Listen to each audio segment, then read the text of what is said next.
My name's Laura. I used to think I had it all figured out. A good job as deputy head of finance at a big company, a husband, and a young son. We weren't rich, but we were comfortable. At least, that's what I thought. My husband, Tom, worked in electronics sales. His income was all over the place. Some months he'd bring home a fat paycheck, others he'd barely scrape by. But we made it work. For 7 years, we'd been saving up to buy a house. It wasn't easy, but I was determined. Every spare penny went into our savings account. I'd clip coupons, buy generic brands, cook at home instead of eating out. Tom would grumble sometimes, but I thought he understood. It all fell apart on a Sunday afternoon. We were house hunting again, scrolling through listings online. Tom pointed at the screen, his eyes lighting up. "Look at this one, Laura. It's perfect." I leaned in to look. It was beautiful, I had to admit. Spacious, modern, with a big backyard. But when I saw the price tag, my heart sank. "Tom, we can't afford that. It's way out of our budget." I expected him to sigh and move on. We'd had this conversation before.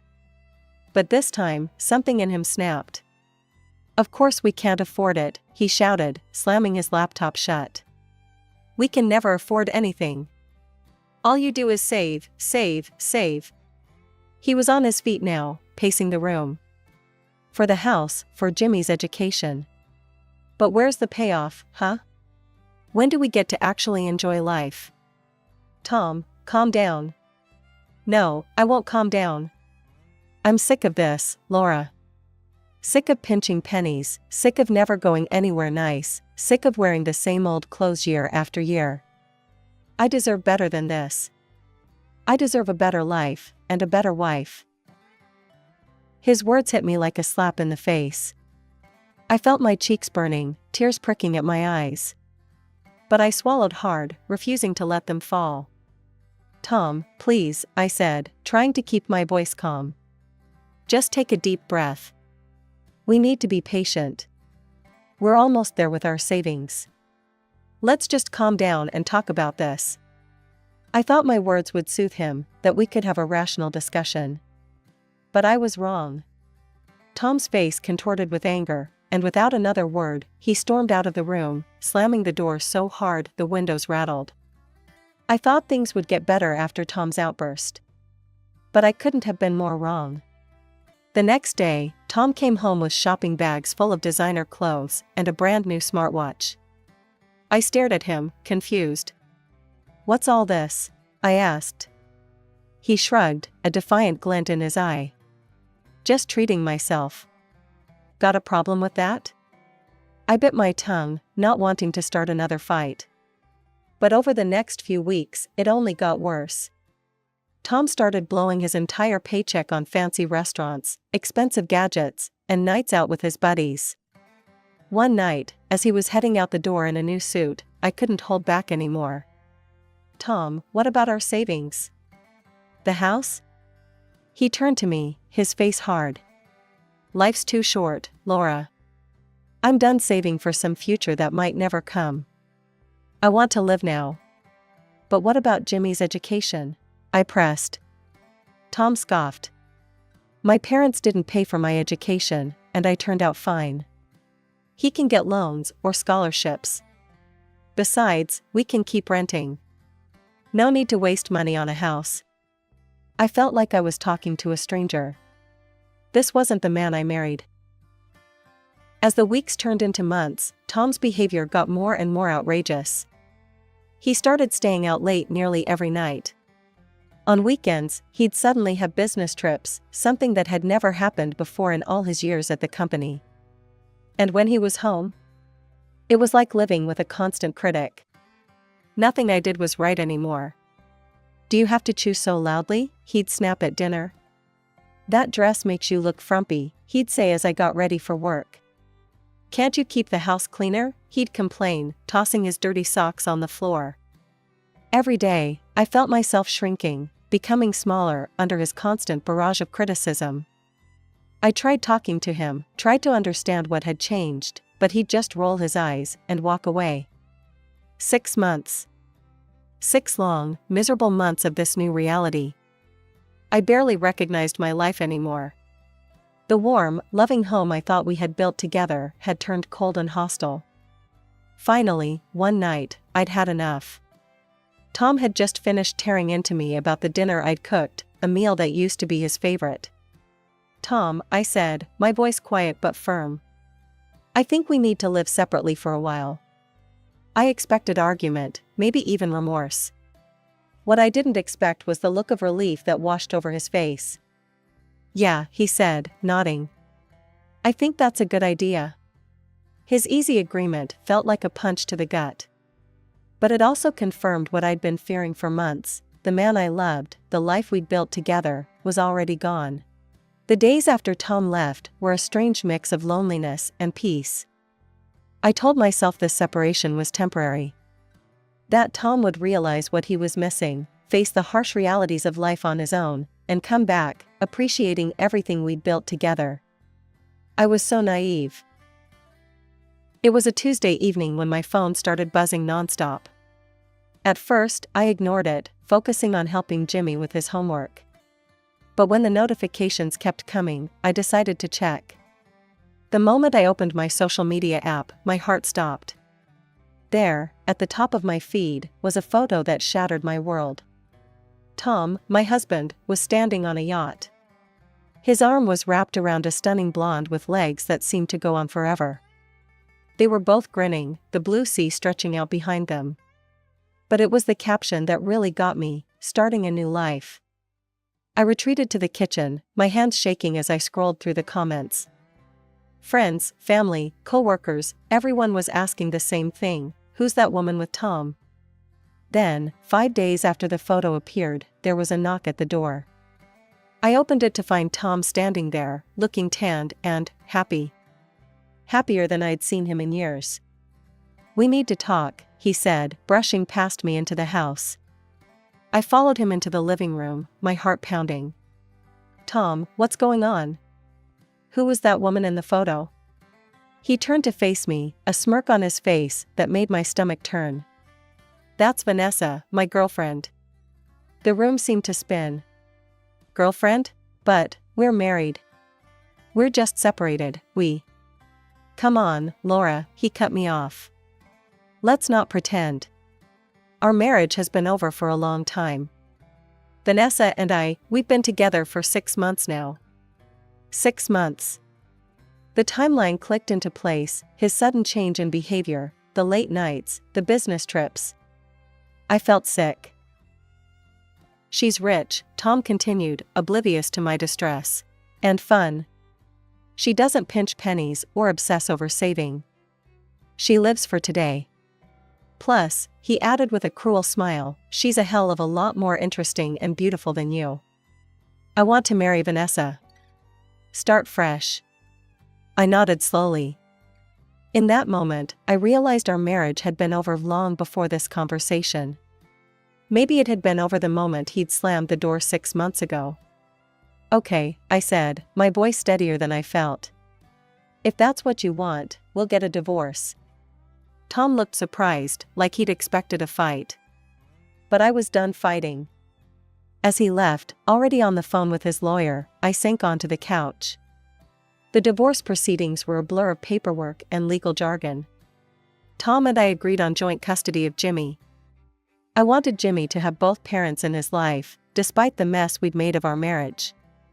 But even with the divorce finalized, I was far from okay. The betrayal, the public humiliation, the sudden upheaval of my entire life, it all hit me like a ton of bricks. I found myself struggling to get out of bed in the morning, barely able to focus at work. That's when I decided to see a therapist. Dr. Reynolds was a kind, older woman with gentle eyes.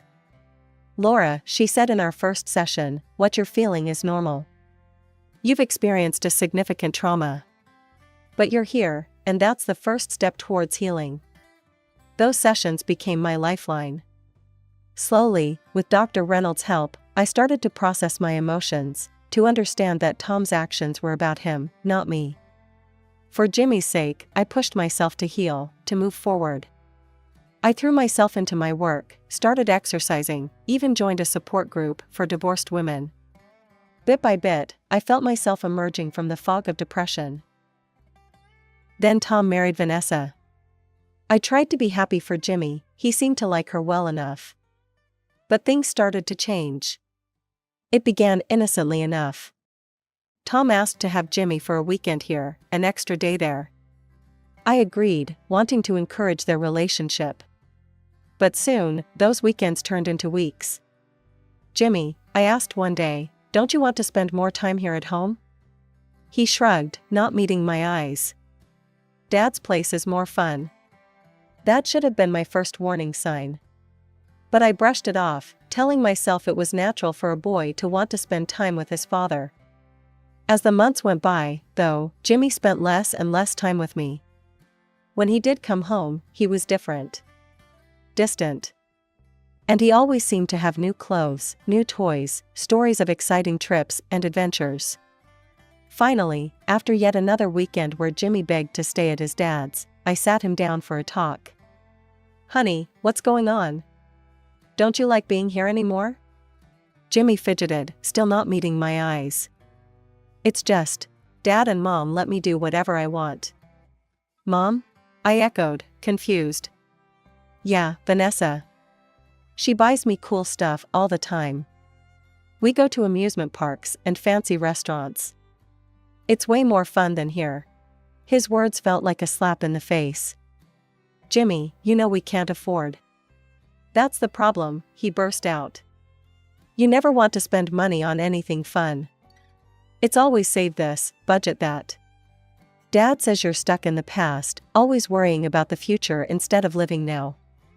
Things spiraled quickly after that. Jimmy started refusing to come home at all.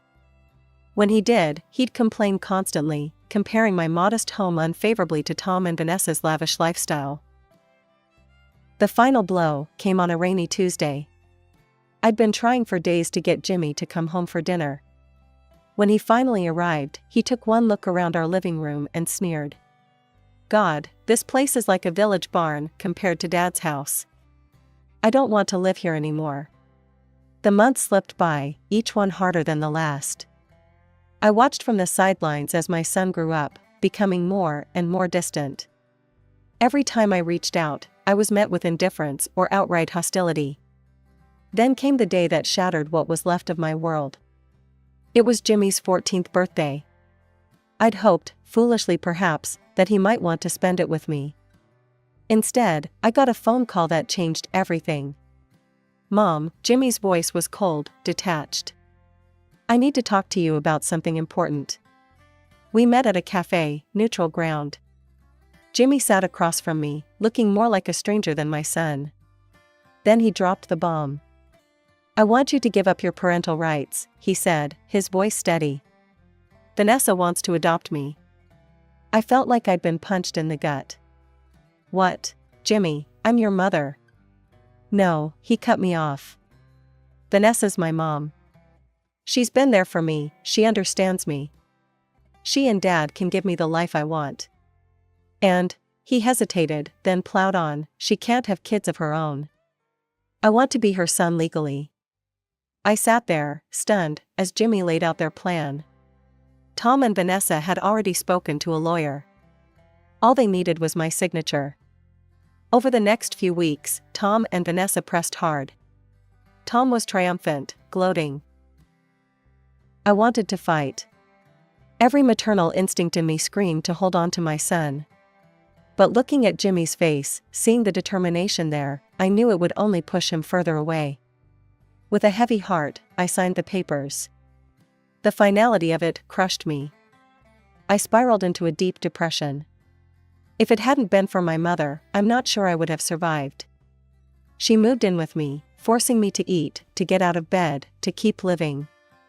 Slowly, painfully, I started to rebuild my life. I threw myself into work, started volunteering at a local animal shelter. Anything to fill the void left by Jimmy's absence. 3 years after the divorce, I met David. He was kind, successful, and patient. He listened as I poured out my story, offering support without judgment. When David proposed, I surprised myself by saying yes.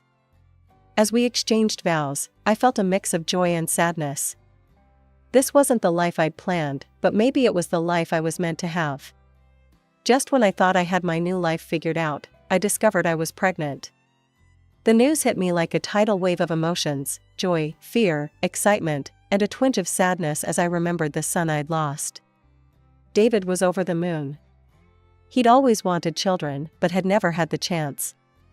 We threw ourselves into preparing for the baby, transforming one of the rooms in our new house into a nursery. Oh, the house. It was everything I'd ever dreamed of and more. Spacious, with a beautiful garden and a view that took my breath away every morning. As I stood in the kitchen, my hand resting on my growing belly, I couldn't help but think how different this was from the life I'd had before. I tried not to think about Jimmy. He never called, never answered my messages. But I couldn't help myself from checking his social media accounts. At first, I told myself it was just to make sure he was okay. But as I scrolled through photos of lavish parties, expensive cars, and exotic vacations, I felt a growing unease. The carefree boy I'd raised was gone, replaced by a young man who seemed to value wealth and status above all else. I watched with a heavy heart as he posted about peasants who couldn't afford designer clothes, or complained about having to interact with common people at events. The final straw came when he shared a rant about how people below his level shouldn't be allowed in certain clubs. That day, with tears in my eyes, I unfollowed his accounts. It hurt too much to see what he'd become. Months passed, and our daughter, Emily, came into the world. As I looked into her tiny face, I silently promised her that I would never let her go, never let anyone take her from me. As Emily grew, we started taking family trips. Nothing extravagant, just weekend getaways to the beach or visits to nearby cities. I loved watching Emily's eyes light up at new experiences, hearing her delighted giggles as David swung her around in the waves. Life settled into a happy routine. I'd almost forgotten what it felt like to be constantly on edge, always worried about money or the next argument. With David and Emily, I felt safe, loved, content. Then came the day that turned everything upside down again. It was a sunny Saturday afternoon. David had taken Emily to the entertainment center for some daddy-daughter time, and I was enjoying a rare moment of quiet, catching up on some reading in our living room. The doorbell rang, startling me. We weren't expecting any visitors. Curiously, I went to answer it. The moment I opened the door, my heart stopped. Standing on my doorstep, looking older and somehow both familiar and strange, was Jimmy. He was taller now, his boyish features sharpened into those of a young man. He was dressed expensively, a gold watch glinting on his wrist. But it was his eyes that caught me. They were hard, calculating, so different from the warm brown eyes I remembered. "Hey, Mom," he said, his voice deeper than I remembered. "Long time no see." I stood frozen, unable to speak. Jimmy's eyes roamed past me, taking in the foyer with its high ceilings and elegant decor. He let out a low whistle. "Wow, nice place you've got here. Looks like you're not doing too bad for yourself." His tone was casual, almost mocking. I felt a chill run down my spine. "Jimmy," I finally managed to stammer. "What are you doing here? How did you find me?" He shrugged, a smirk playing on his lips. "Grandma told me." "Don't worry, I had to work hard to get it out of her. She's quite protective of you." I made a mental note to thank my mother later. And to have a serious talk with her about boundaries. "Can I come in?" Jimmy asked, not waiting for an answer as he brushed past me into the house. I stood in the living room, watching as Jimmy sauntered in and sprawled across our pristine white couch like he owned the place. "What happened, Jimmy? Why are you here?" I asked, trying to keep my voice steady. He let out a bitter laugh. "Oh, it's a real soap opera, Mom. Turns out my dear old stepmom wasn't as devoted as we all thought. Vanessa divorced Dad and kicked us both out of the house. Can you believe it? That impudent, gold-digging witch found herself a younger model and decided she didn't need us anymore. I winced at his crude language, but he was on a roll now. Guess I bet on the wrong horse, huh? He looked at me pointedly. Should have stuck with good old reliable mom instead of chasing the high life with that bitch. His words stung, bringing back all the pain of his rejection. But before I could respond, he switched gears. But hey, water under the bridge, right? You're still my mom. We've got a lot of lost time to make up for. His tone was jovial, but there was something calculating in his eyes that made me uneasy. I took a deep breath. Jimmy, I'm not sure it's that simple. You chose to cut me out of your life. Legally, I'm not your mother anymore. He waved his hand dismissively. Technicalities. Blood is thicker than water and all that crap. Besides, he grinned, think of all the money you saved not having to raise me these past few years. It's only fair you share some of that now, right? And there it was. The real reason for his sudden reappearance in my life. I'm sorry, Jimmy, but I can't just give you money, I said firmly. I have responsibilities here. I have a daughter to raise. Oh, so you replaced me, huh? He interrupted, his laugh ugly and bitter. Got yourself a shiny new kid and forgot all about your firstborn? I felt my temper rising, but fought to stay calm. It's not like that, Jimmy. Look, if you need help, maybe I could talk to David about getting you a job. A job? He scoffed, cutting me off again. I don't need a job, I need cash. Come on, Mom, you owe me. I don't owe you anything, I said, my voice finally hardening. You made your choice years ago. I'm sorry you're in a tough situation, but I can't just hand over money to you. His face darkened, all pretense of friendliness vanishing. You selfish, fat witch, he snarled, jumping to his feet. Dad was right to leave you. You're nothing but a nasty old hag who cares more about her bank account than her own son. Before I could respond, he stormed out, slamming the door so hard a picture fell off the wall. I sank onto the sofa, my legs no longer able to support me. Tears welled up in my eyes, spilling over as great, heaving sobs racked my body. This angry, entitled young man, how could this be my Jimmy? Where had I gone wrong? Was this my fault for not fighting harder to keep him? Or was this the inevitable result of the lifestyle Tom and Vanessa had given him? I don't know how long I sat there crying. All I know is that when I heard David's key in the lock, I hurriedly wiped my eyes, not wanting to worry him or Emily. But as soon as David walked in, Emily toddling beside him, he took one look at my face and knew something was wrong. Laura, what happened? He asked, concern etched on his features. I looked at my husband, then at my daughter, her innocent face turned up to me in confusion at seeing Mommy upset. In that moment, I made a decision. This was my family now. Jimmy had made his choice long ago, and I couldn't let his reappearance destroy the life I'd rebuilt. The morning after Jimmy's unexpected visit, my phone rang. It was my mother, her voice a mix of worry and excitement. Laura, Jimmy came to see me. He needed money, so I lent him some. I thought you'd want to know he's okay. My heart sank. Mom, please, don't give him any more money. He's not the Jimmy we knew. He doesn't want to work, he just wants easy money. Promise me you won't give him any more.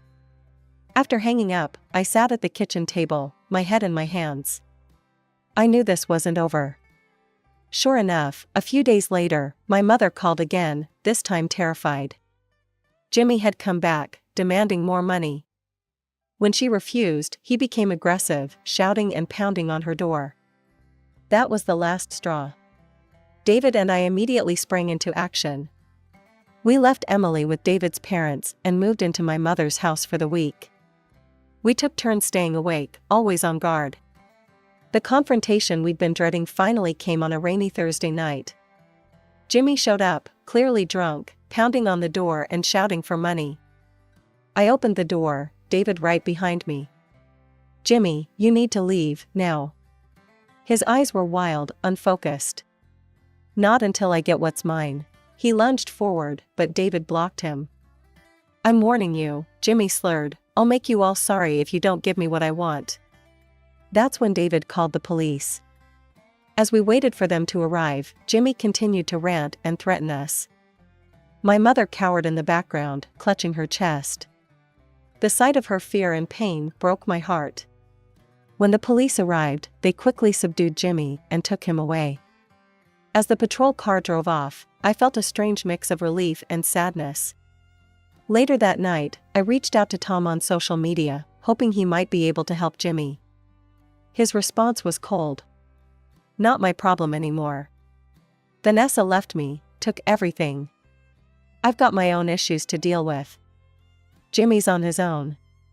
Reading his words, I felt the last threads of my old life finally snap.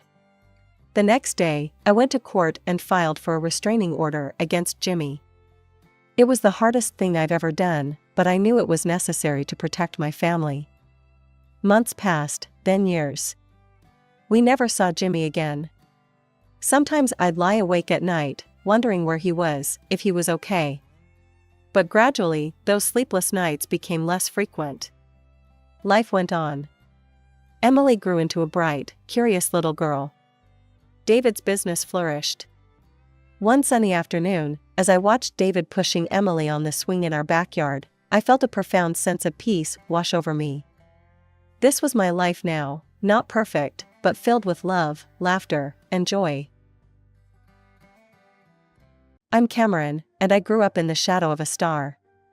That star was my older sister, Lily. Our house was always filled with people, aunts, uncles, cousins, you name it. They'd pour into our backyard like ants to a picnic, drawn by the promise of my mom's famous barbecue and the chance to see Lily perform. Our backyard was like a stage, with its neatly trimmed lawn and the big oak tree that provided the perfect backdrop. Dad would fire up the grill, the smell of charcoal and sizzling meat filling the air, while Mom bustled around, making sure everyone had a drink in hand. "Lily, sweetie," Aunt Marge would call out, her voice cutting through the chatter. "Why don't you give us a little song?" And just like that, all eyes would turn to my sister. Lily would hop onto a chair, her golden curls bouncing, a mischievous glint in her eye. She'd clear her throat dramatically, and then, magic. "My heart will go on and on," she'd warble, doing her best Celine Dion impression. The adults would go wild, clapping and cheering like they were at a real concert. Mom and Dad would beam with pride, Dad often wiping a tear from his eye. Meanwhile, I'd be off to the side, trying to blend in with the bushes. It's not that I didn't want to join in, but every time I opened my mouth to sing, it sounded like a cat being strangled. And poetry? Forget about it. The words would tangle on my tongue, leaving me red-faced and stammering. I've heard my relatives whisper that I'm so unlike my sister. It wasn't just the relatives. Mom and Dad made it clear who the star of the family was. While Lily got shuttled from dance classes to singing lessons to art workshops, I was left to my own devices. Not that I minded much. I found solace in the dusty old books that lined our shelves. The only person who seemed to get me was Great Aunt Maggie. She'd find me hiding behind the garage or up in the treehouse, nose buried in a book. "What adventure are you on today, Cameron?" she'd ask, settling down beside me. I'd look up, grateful for the interruption. "Oh, just reading about ancient Egypt," I'd say, showing her the cover of my latest find. Maggie would nod, her eyes twinkling. "You've got a good head on your shoulders, girl. Don't let anyone tell you different." Those moments with Maggie were like a balm to my soul. She didn't expect me to perform or be anyone other than who I was. With her, I could just be Cameron, the quiet, bookish girl who preferred the company of paper and ink to the chaos of family gatherings. But as much as I cherished those moments, they couldn't erase the sting of being the forgotten child. Every time Lily mastered a new song or won another award, my parents would shower her with praise and gifts. New clothes, the latest gadgets, you name it, Lily got it. And me? I got hand-me-downs and sighs of exasperation. School became my sanctuary. While I wasn't exactly Miss Popularity, I found my groove in the classroom. I wasn't content to just sit there and let the lessons wash over me. No, I was determined to understand every single thing the teachers said. "Mrs. Thompson," I'd say after class, my voice quiet but steady, "could you explain that bit about mitosis again? I didn't quite get it." She'd smile, obviously pleased by my interest. "Of course, Cameron. Why don't we go over it together?" If a teacher couldn't spare the time, I'd ask for book recommendations. Soon, my backpack was always bulging with extra reading material. I'd stay up late, poring over those books, determined to master every subject. All that hard work paid off. By the time I hit high school, I was top of my class. For once in my life, I was the best at something. I even made a few friends, other bookworms, who didn't mind my quiet ways. As graduation approached, our house became Lily Central. Mom was constantly helping her put together her portfolio for the advertising and PR program at some fancy college. "Oh, honey, this campaign idea is perfect," Mom would gush, looking at Lily's work. "You're so talented." I'd roll my eyes and retreat to my room, burying myself in my studies. But one night, during yet another family dinner devoted to Lily's college plans, something in me snapped. "I'm going to college too," I blurted out. "I want to study management." The silence that followed was deafening. Then, to my shock and hurt, they all burst out laughing. "Oh, sweetie," Mom said, wiping tears of mirth from her eyes. "We don't have money for that. You'll need to get a job after graduation. You're just not as gifted as your sister." I felt like I'd been slapped. But I'm the top student in my class," I stammered, my face burning with anger and embarrassment. "I get straight A's." I stormed up to my room and came back with my report card, slamming it on the table. They all leaned in to look, their eyes widening in surprise. "Well, I'll be damned," Dad muttered, scratching his head. "When did this happen?" "It's been happening for years," I spat. "Not that any of you ever noticed." Mom at least had the decency to look ashamed. "Cameron, we had no idea." But Dad cut her off. "Look, it doesn't change anything. We've spent all our savings on Lily's education. There's nothing left for you, Cameron. I'm sorry, but that's just how it is. You'll go to work at my cousin Frank's restaurant after graduation." I turned and ran, ignoring their calls. I sprinted up the stairs, into my room, slamming the door so hard the walls shook. As I collapsed onto my bed, sobs racking my body, I felt something inside me harden. Fine, I thought, my hands clenching into fists. If they won't help me, I'll find another way. I'll show them all what Cameron can do. The next few months were a blur. Lily headed off to college, her departure marked by tearful goodbyes and proud parental embraces. Meanwhile, I threw myself into my studies with renewed vigor, determined to graduate at the top of my class. During this time, I found myself spending more and more time with Great Aunt Maggie. Her small, cozy house became my refuge from the tension at home. One afternoon, as we sat in her sunlit kitchen sipping tea, she asked the question I'd been dreading. "So, Cameron," she said, her kind eyes fixed on me, "what are your plans after graduation?" I stared into my teacup, fighting back tears. I don't know, Aunt Maggie. Mom and Dad won't help me with college. They say there's no money left after paying for Lily's education." Maggie was quiet for a moment, then reached across the table and squeezed my hand. "Cameron, dear, I've got some savings, I'd like to give them to you. For college. You're smart as a whip, and I'll be damned if I let that brain of yours go to waste." The reality of her words hit me like a tidal wave. I burst into tears, overwhelmed by her generosity and the sudden realization that my dreams weren't dead after all. "Thank you," I sobbed, throwing my arms around her. "Thank you so much, Aunt Maggie." The months flew by, and before I knew it, I was walking across the stage at graduation, diploma in hand. As I scanned the crowd, I saw Aunt Maggie beaming at me. My parents were there too, looking proud but uncomfortable. That evening, as I pored over college brochures, Mom walked in. "Cameron, honey," she said, her voice syrupy sweet, "your father's cousin Frank called. He's got a waitressing job for you at his restaurant. Isn't that exciting?" I took a deep breath. "Actually, Mom, I won't be needing that job. I'm going to college." Dad appeared in the doorway, frowning. "And how exactly do you plan to pay for that?" "Aunt Maggie is helping me," I said, my chin held high. "She's giving me her savings for tuition." The shocked silence that followed was almost comical.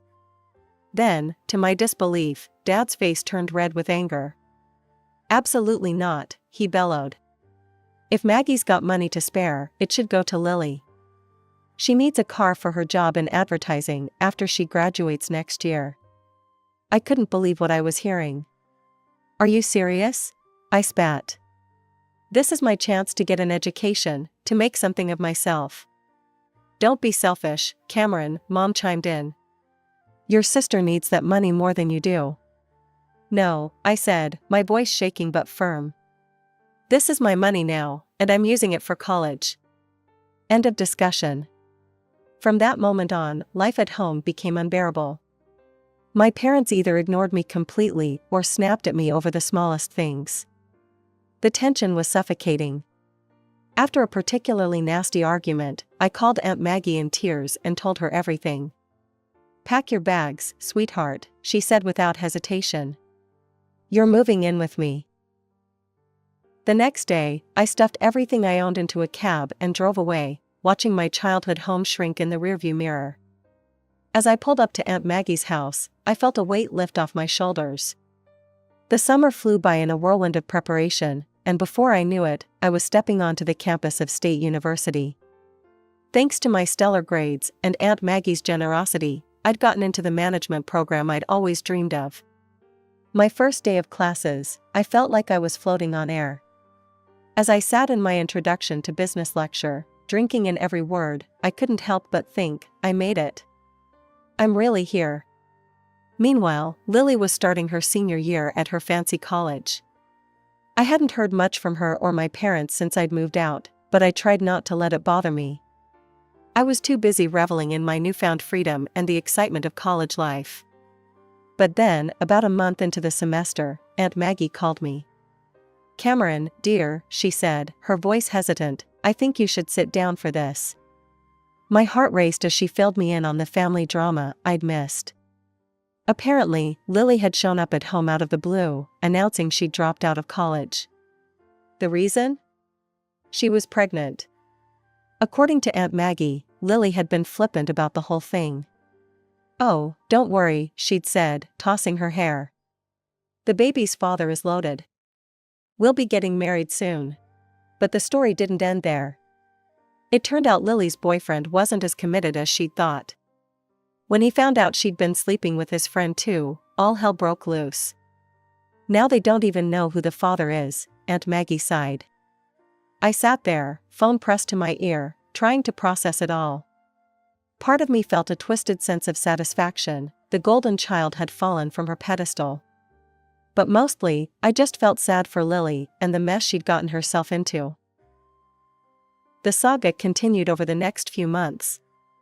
Aunt Maggie kept me updated on all the gossip from the family gatherings I no longer attended.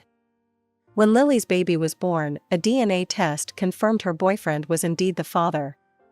But instead of the fairy tale wedding Lily had envisioned, he simply agreed to pay child support. The final blow came when Lily, desperate for work, took a job as a waitress at Uncle Frank's restaurant, the very job my parents had tried to foist on me. As I hung up the phone, I felt a whirlwind of emotions. There was a small, petty part of me that wanted to gloat, to rub my success in my family's faces. But mostly, I just felt a profound sense of gratitude for where I was and how far I'd come. For years flew by in a blur of lectures, exams, and late-night study sessions. Before I knew it, I was walking across the stage at graduation, my hard-earned management degree clutched tightly in my hand. As I scanned the crowd, I saw Aunt Maggie beaming at me, tears of pride in her eyes. Thanks to my top grades and glowing recommendations from my professors, I landed a job as a manager at the Gilded Fork, one of the most prestigious restaurants in the city. The salary was more than I'd ever dreamed of, and for the first time in my life, I felt truly successful. With my first paycheck, I knew exactly what I wanted to do. I marched into the electronics store and bought the latest smartphone for Aunt Maggie. Her face lit up when I presented it to her. "Oh, Cameron," she gasped, turning the sleek device over in her hands. "This is too much." I grinned, already pulling out my own phone. "Not at all. Now, let me show you how to use it." Over the next few weeks, I taught Aunt Maggie the ins and outs of social media. She took to it like a duck to water, especially loving Facebook's video feature. Soon, her page was filled with clips of her garden, her cat, and her infamous apple pie in various stages of creation. I'd watch her videos during my lunch breaks, always making sure to leave a comment or a like. It was our way of staying connected, even when work kept me busy. One day, as I was preparing for the dinner rush, my phone buzzed. I glanced at it, surprised to see my mother's name on the screen. We hadn't spoken in years. "Cameron?" Her voice was hesitant. We were hoping you might come over to talk." After a long pause, I agreed. That Sunday, I found myself standing on the porch of my childhood home, my hand hovering over the doorbell. Before I could press it, the door swung open. "Cameron!" My mother pulled me into a tight hug. "Oh, sweetie, it's so good to see you." Inside, I found my father, Lily, and a toddler I assumed was my niece. The atmosphere was tense, but not hostile like I'd feared. "You look good, kiddo," Dad said, his voice gruff but warm. "We hear you're doing well for yourself." I nodded, still wary. "I am. I'm a manager at the Gilded Fork now." Their eyes widened at the name of the restaurant. Mom cleared her throat. That's wonderful, dear. Actually, that's part of why we wanted to talk to you." Over the next hour, they apologized for how they'd treated me, admitting they'd been wrong to dismiss my potential. Then came the real reason for the reunion. "Cameron," Mom said, glancing at Lily, we were wondering if you might be able to help Lily get a job at your restaurant." I looked at my sister, bouncing her daughter on her knee. She wouldn't meet my eyes. "I'll see what I can do," I said finally. "No promises, but I'll ask." True to my word, I spoke to Mr. Reeves, the restaurant owner, about Lily. To my surprise, he agreed to give her a shot as an administrator. Lily started the following week. I watched her closely, half expecting her to fail or cause drama. But to my shock, she excelled. She was punctual, efficient, and the customers loved her charm. As the weeks passed, I found myself relaxing around her. We weren't best friends by any means, but we developed a cordial working relationship. Just when I thought I had everything figured out, the universe decided to throw me another curveball, this time, a positive one. Mr. Reeves called me into his office one day. My heart raced, wondering if I'd done something wrong. Instead, he grinned at me and said, "Cameron, how would you like to help me expand the business?" Before I knew it, I was overseeing the opening of not one, but 3 new restaurants. My days became a whirlwind of staff meetings, menu tastings, and number crunching. It was exhausting, exhilarating, and everything I'd ever dreamed of. The promotion came with a significant pay bump, and suddenly, I found myself with more money than I knew what to do with. That's when the calls from my parents started. At first, it was just small things. "The roof is leaking," Mom would say, her voice hesitant. "We were wondering if you might be able to help out a little." I was surprised at how good it felt to say yes, to be able to solve their problems with a simple transfer of funds. It started with the roof, then it was a new water heater, and before long, I was funding a complete home renovation. As their financial situation improved, thanks to my monthly allowance, the infamous family parties started up again. But this time, when I attended, things were different. "Have you heard about Cameron's latest project?" Mom would gush to the relatives. "She's opening a new restaurant downtown. We're so proud of her." I'd catch Lily's eye across the room, and she'd give me a small smile. She was doing well too, having been promoted to head administrator at the Gilded Fork. My girls, Dad would say, an arm around each of us. Both of them making their old man proud. Part of me wanted to be bitter, to remind them of how they'd treated me before. But a larger part reveled in the warmth of their approval, something I'd craved for so long. As I drove home that night, I felt a sense of contentment wash over me. Finally, after all these years, I had what I'd always wanted: success in my career and the love and appreciation of my family. I was the golden child now, but better than that, I was my own woman, standing on my own 2 feet. It was a lazy Sunday afternoon when my world came crashing down around me. I was scrolling through Facebook, sipping my coffee, when I saw that Aunt Maggie had posted a new video. It was from one of the family gatherings I'd missed due to work commitments. Smiling, I clicked play, expecting to see the usual scenes of laughter and merriment. What I saw instead made my blood run cold. There, in living color, were my parents, their faces flushed with alcohol and self-righteousness. Mom was gesticulating wildly, her voice slurred but unmistakable. And Cameron, that ungrateful little freeloader, she was saying, "She barely gives us anything. We're not made of money, you know." Dad chimed in, his face red. "That's right. We're doing just fine, thanks to our Lily. She's the one keeping that fancy restaurant afloat. Cameron just rides on her coattails." The video continued, with various relatives nodding along, some even adding their own criticisms. Lily sat in the corner, looking uncomfortable but not contradicting them.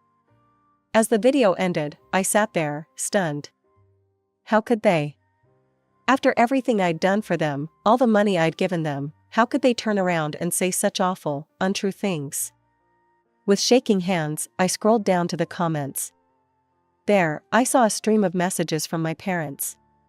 "Maggie, delete this video right now. You had no right to post this. Take it down immediately." But Aunt Maggie's response made me burst into tears. "I don't know how to delete videos, and even if I did, I wouldn't. It's time everyone saw the truth about how you treat Cameron. She's the one supporting you, and this is how you repay her kindness? Shame on you both." I sat there for what felt like hours, replaying the video, reading and rereading the comments. The betrayal cut deep, reopening wounds I thought had long since healed. Finally, I picked up my phone and dialed Aunt Maggie's number. "Oh, Cameron, dear," she said when she answered, her voice full of sympathy. "I take it you've seen the video?" "Yeah," I croaked, my voice raw from crying. "I can't believe it, Aunt Maggie. How could they?"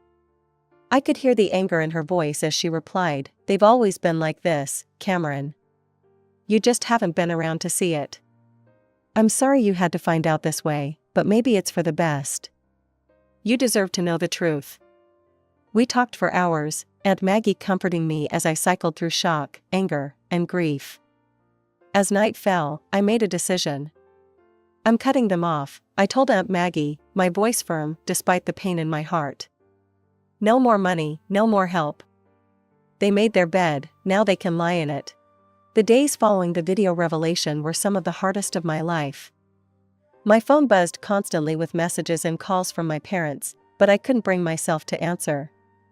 Their words, so cruel and untrue, played on a loop in my mind. Finally, after a week of silence, I sent them a brief, cold text. "I've seen the video.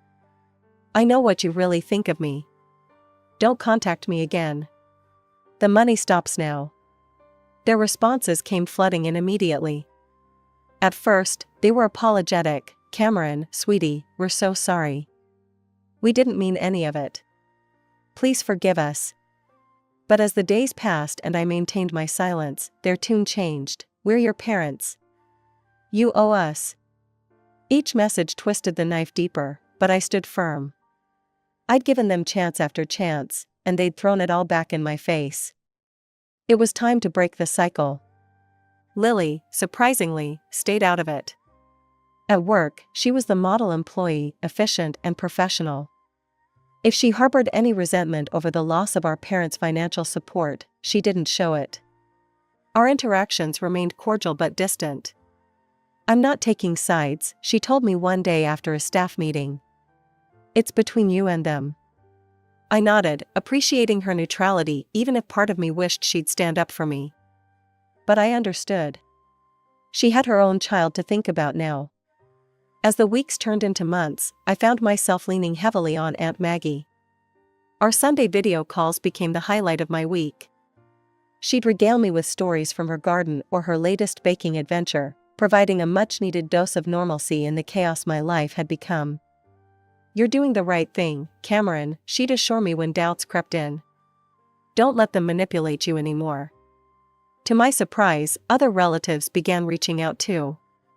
Cousin Sarah, who'd always been kind to me at family gatherings, sent me a heartfelt email. "I saw the video. I want you to know I think you're amazing, Cameron. What you've achieved, how you've helped everyone, you're an inspiration.